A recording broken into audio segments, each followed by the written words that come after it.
नमस्कार विद्यार्थियों, आप सभी का हमारे इस चैनल पर बहुत बहुत स्वागत है। आज हम आपके लिए आरबीएसई, एनसीईआरटी, सीबीएसई पुस्तक का तीसरा पाठ संस्कृत विषय से संबंधित शिशु लालनम लेके आए हैं। आप इस पाठ को अंत तक देखें, मुझे आशा है आपको समझ में आएगा। पाठ शुरू करने से पहले मेरा आपसे आग्रह है कि आप इस चैनल को सब्सक्राइब करें, लाइक करें और शेयर करें, जिससे इस पर समय समय पर जो भी आपके विषय से संबंधित अपडेट आएंगे वो आपको प्राप्त होते रहेंगे और उसका आप लाभ प्राप्त करते रहेंगे। अब शुरू करते हैं पाठ परिचय। प्रस्तुतो अयं पाठः दिङ्नाथ विरचितः संस्कृतस्य प्रसिद्धनाट्यग्रन्थः कुन्दमाला इत्यस्य पंचम अंकात् संपादनं कृत्वा संकलितो अस्ति। प्रस्तुत पाठ दिङ्नाथ द्वारा रचित संस्कृत के प्रसिद्ध नाट्य ग्रंथ कुन्दमाला से संपादित करके लिया गया है। अत्र नाट्यकांशे रामः स्वपुत्रौ लवकुशौ सिंहासनम् आरोहयितुम् इच्छति, किंतु उभावपि सविनयं तम निवार्यत। यहाँ नाटक के अंश में राम अपने दोनों पुत्रों कुश और लव को सिंहासन पर बैठाना चाहते हैं, किंतु ये दोनों विनम्रतापूर्वक उन्हें मना कर देते हैं। सिंहासन आरूढ़ रामः उभयो रूपलावण्यं दृष्ट्वा मुग्धः सन् स्वक्रोधे गृह्णाति। सिंहासन पर बैठे हुए राम उन दोनों के रूप और लावण्य को देखकर आकृष्ट होकर अपनी गोद में बिठा लेते हैं। अर्थात उनकी सुंदरता इतनी थी कि उनकी सुंदरता के वशीभूत होकर के वो बच्चों को दोनों को अपनी गोद में बिठा लेते हैं। पाठे अस्मिन् शिशु वात्सल्य है मनोहारी वर्णनम विद्यते। इस पाठ में शिशु प्रेम का मनोहारी अर्थात मन का हरण करने वाला यानी मन को चुराने वाला वर्णन किया गया है। अब हम नाट्यांश जो है हमारे पाठ्य पुस्तक में लिया गया है उसमें प्रवेश करते हैं। सिंहासनस्थः रामः ततः प्रविशतः विदूषकेनोपदिश्यमान् मार्गौ तापसौ कुशलवौ।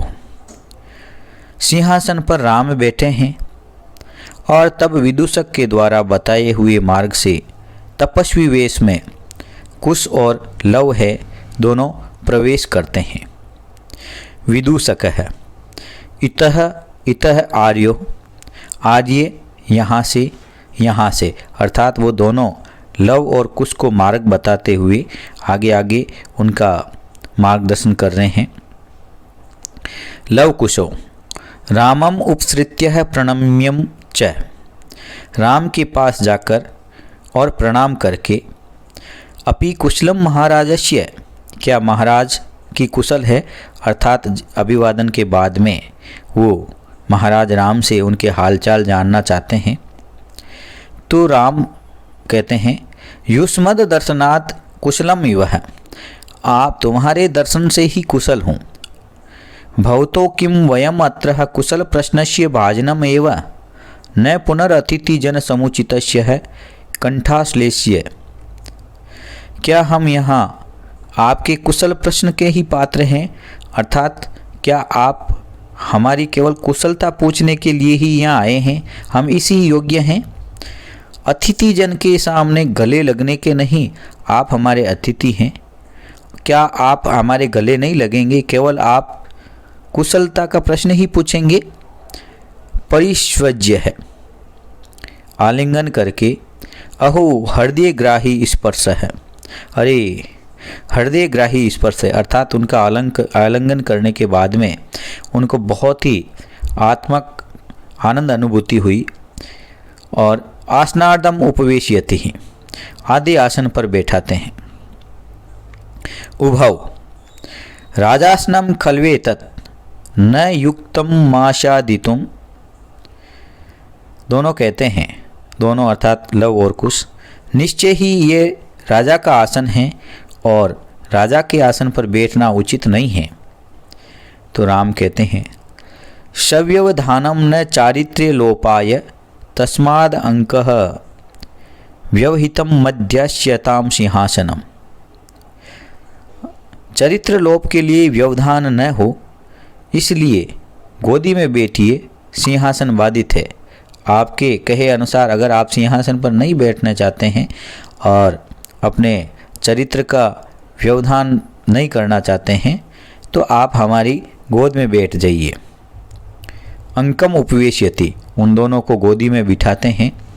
उभौ अनिच्छाम नाट्यते, दोनों ही राम की गोदी में बैठने के लिए अपनी अनिच्छा का नाटक करते हैं, यानी वो बैठना नहीं चाहते हैं, इस प्रकार वो दर्शाते हैं। राजन अलम अति दाक्षिण्येन, हे राजा अत्यधिक कुशलता नहीं करें। तो राम कहते हैं अलम अति शालीनतया, अत्यधिक शालीनता बस करो, आप अपनी जो शालीनता दिखा रहे हो ये बहुत है, इतनी शालीनता नहीं दिखानी चाहिए। फिर एक श्लोक कहते हैं भवती शिशु जनो वयो अनुरोधात् गुणम अहताम अपि लालनीय एव वज्रति हिम करोपि बाल भावात् पशुपति मस्तक केतक छदत्वम। अर्थात गुण महताम अपि वयः अनुरोधात् शिशु जनः लालनीय एव भवति। कहने का तात्पर्य है कि अत्यधिक गुणी लोगों के लिए भी छोटी उम्र के जो बालक होते हैं वो बालक लालनीय होते हैं, अर्थात प्यार करने योग्य होते हैं, लाड लडाने योग्य होते हैं। बाल भावात ही हिम करे, यानी चंद्रमा है, हिम करे अर्थात चंद्रमा है, वो बाल भाव के कारण ही पशुपति अर्थात शिवजी के मस्तक पर है, वो केतक चदत्वम वजती, यानी केत की पुष्पों से निर्मित आभूषणों की भांति है, वो सुशोभित हो रहे हैं।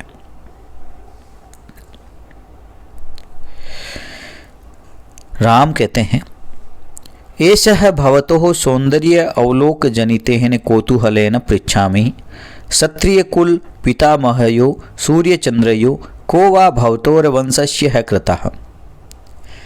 ये आपके सौंदर्य को देखने से उत्पन्न कौतूहल से पूछता हूँ, अर्थात मुझे मेरे मन के अंदर है वो जानने की इच्छा हो रही है, कौतूहल हो रहा है, इसलिए मैं आपसे पूछना चाहता हूँ कि क्षत्रिय कुल पितामहयो, तुम्हारे जो पितामह हैं वो क्या क्षत्रिय कुल के हैं, और क्षत्रिय कुल में है तो सूर्य चंद्रयो, सूर्य वंश के हैं अथवा चंद्रवंशी हैं। कोवा, इनमें से कौन है, भवतोर वंशस्य कर्ता, आपके जो वंश के कर्ता हैं, आपके पितामह यानी दादा कह सकते हैं हम, दादा को कहा जाता है पिता में, तो आपके जो पितामह हैं वो क्षत्रिय हैं और सूर्य हैं अथवा चंद्रमा है। सूर्य और चंद्रमा यानी सूर्यवंशी और चंद्रवंशी से यहाँ तात्पर्य है कि इन दोनों में से किस वंश से हैं। तो लव कहते हैं भगवान सहस्र दधीति, भगवान सूर्य अर्थात हम हैं वो सूर्यवंशी हैं।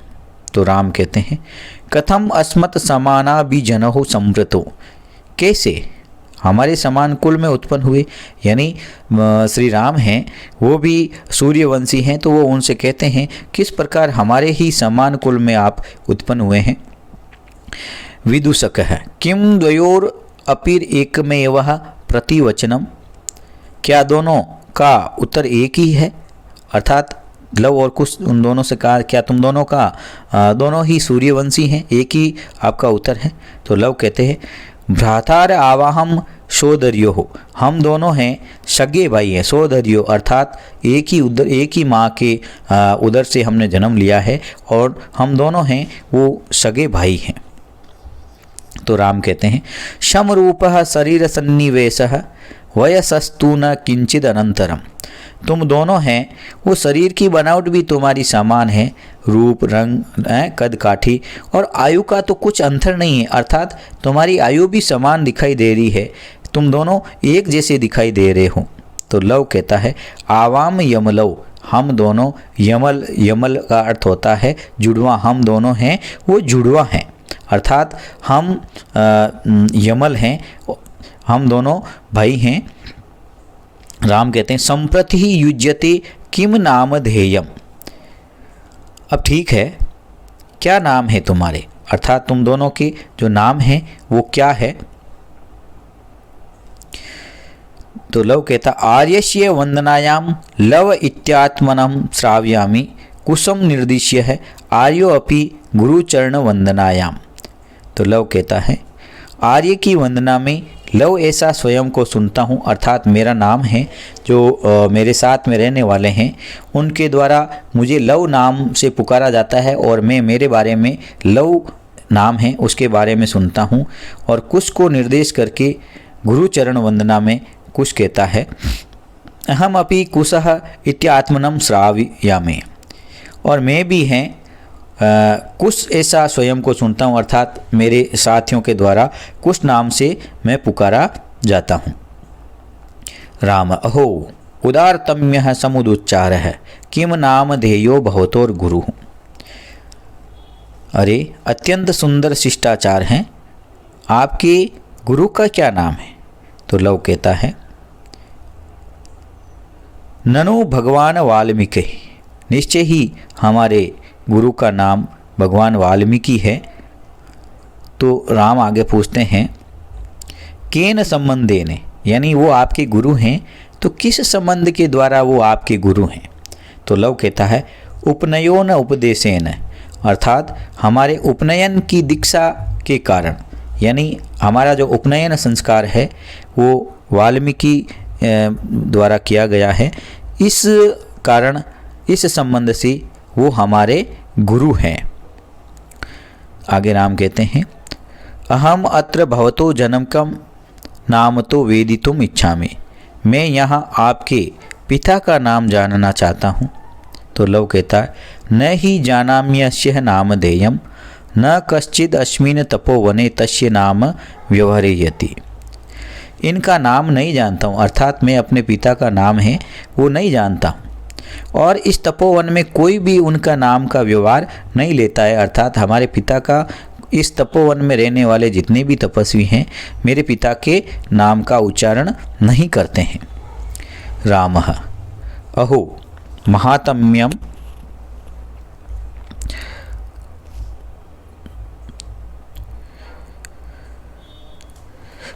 कुशः जानाम्यहं तस्य नामधेयम्। अहो महानता है। तो कुश कहता है मैं उनका नाम जानता हूँ। तो राम कहते हैं कथ्यताम, कहो। कुश कहता है निर्नुक्रोशो नामः, उनका नाम निर्नुक्रोशो अर्थात निर्दयी है उनका नाम, यानी मेरे पिता का नाम है वो निर्दयी है। तो राम कहते हैं वयस्य है अपूर्वम खलु नामधेयम। मित्र निश्चय ही अनोखा नाम है, ये कैसा नाम है निर्दयी। तो विदूषक कहता है विचिंत्य अर्थात सोचकर, एवं तावत पृच्छामि, ऐसा तो पूछता हूँ, निर्नुक्रोशः इति क एवं भणति, निर्दयी इस प्रकार कौन कहता है। तो कुछ कहता है अम्बा अर्थात हमारी माता। विदूषक है किम कुपिता एवं भणति उत प्रकृतिस्थिता, क्या क्रोधित होकर ऐसा कहती है, अथवा सामान्य रूप से क्या तुम्हारी माता है वो गुस्से में उनको निर्दयी कहती है, या ऐसे ही सामान्य भाव में उनको निर्दयी कहकर पुकारती है। तो कुछ कहता है यद्या वयोर बाल भाव जनितम किंचिद विनयम पश्यति तदा एव अधिक्षिपति ही निर्नुक्रोशस्य पुत्रौ माँ चापलम इति। यदि हम दोनों के बाल भाव के कारण कोई अविनय देखती, अर्थात हमारी नादानी के कारण उसे कुछ कठिनाई होती है और हमारी जो बाल स्वभाव के कारण हट होता है, तो वो निर्दयी के पुत्रों ऐसी चंचलता मत करो, उद्दंडता मत करो, ऐसा कह करके वो हमें डांटती है और हम बचपन से ही इसी प्रकार सुनते आए हैं। विदूषक है एतियोर यदि पितु निर्नुक्रोशः इति नामधेयम् एतियोर जननी तेनावमानितः निर्वासितः एतेन वचनेन द्वारकः निर्भित्स्यति।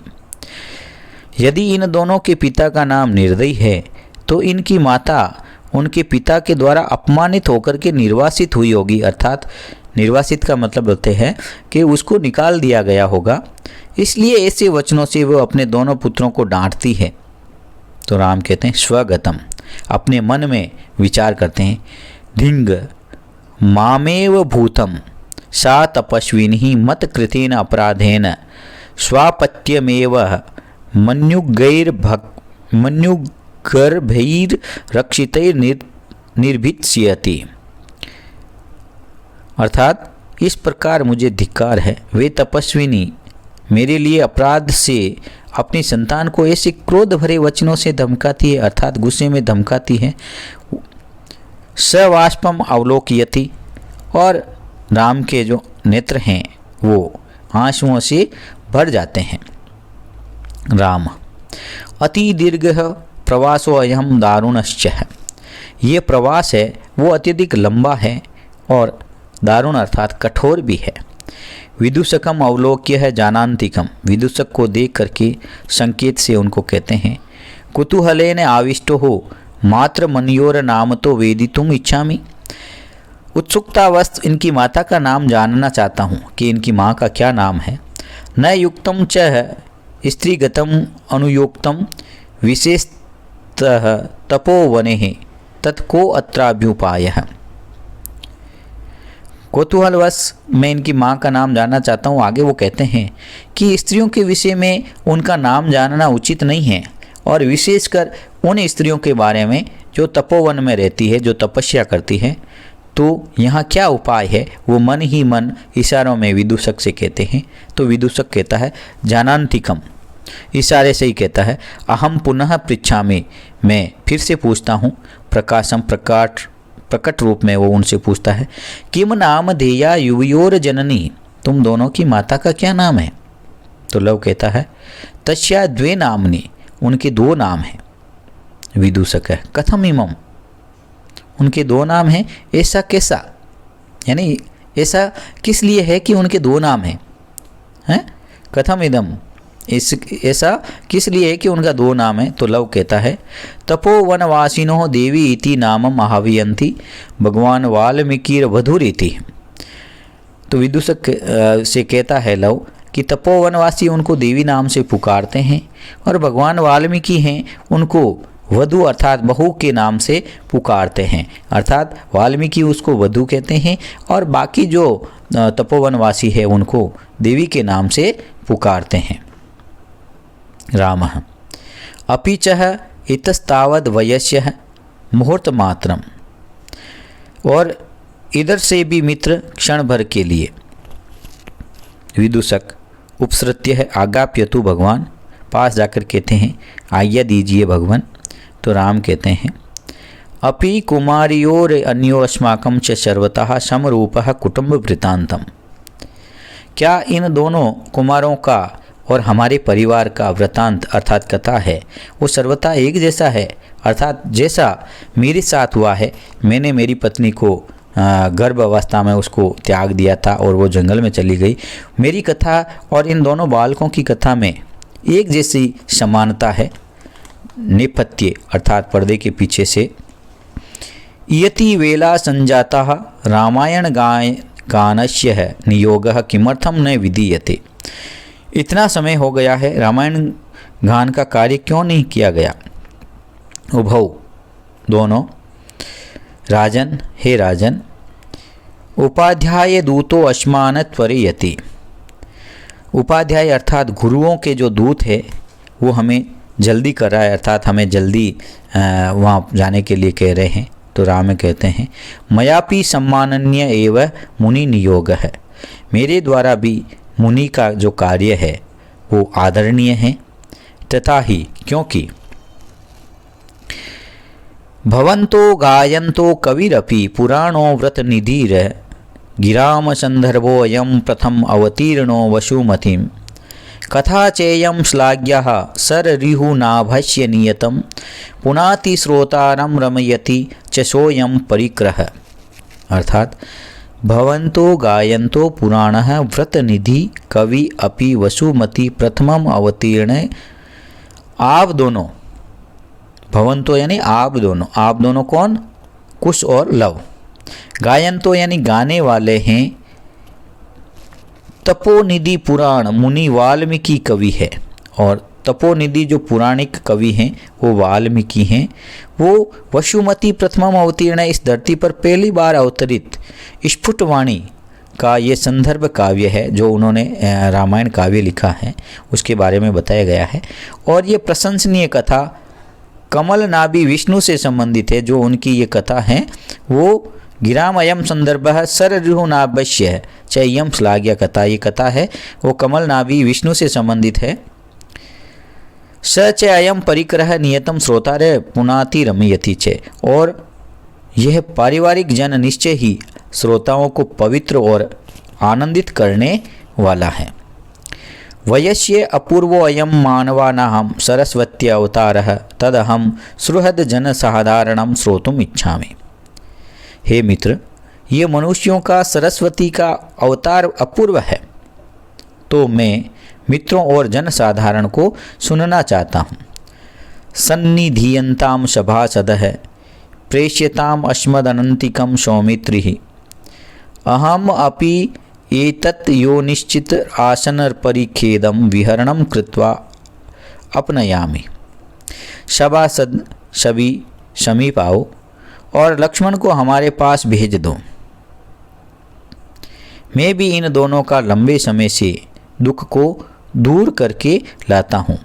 इति निष्कांताः सर्वे, इस प्रकार सभी निकल जाते हैं। तो विद्यार्थियों, अब हमारा जो पाठ है वो समाप्त हुआ। आशा है आप सबको समझ में आया होगा। एक बार फिर मेरा आग्रह है कि आप इस चैनल को अधिक से अधिक सब्सक्राइब करें, शेयर करें और इसका अधिक से अधिक लाभ उठाएं।